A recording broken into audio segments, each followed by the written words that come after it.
आपण भावतो ना गोटे दिन भितर आंदोलन यही मिनिमम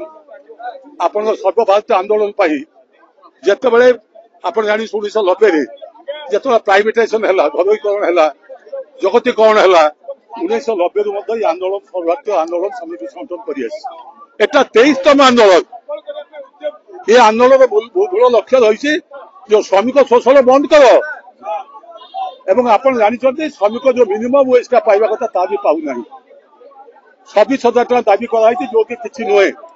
पेंशन 9,000 टका कहुई जो माँ मैंने काम कर देखिए से सुरक्षित नुहति श्रमिक भी सुरक्षित नुहे तेणु आम कहूँ जो आउटसोर्सिंग नियुक्ति दि जाऊँ स्थायी भाव नियुक्ति दियो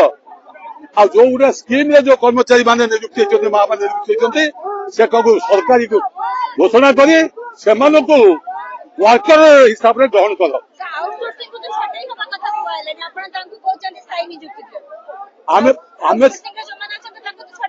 से जो आप भावतु से कहीं छटई कर भावुं सब पूर्व सरकार नियुक्ति लोक ये ता नुहे आज जदि सरकार को आसती माँ मैंने भोट दे आस कर्मचारी कौटी कौ दलर नुहति तेणुक कर्मचारी को कौ दल आबद्ध करने सरकार भूल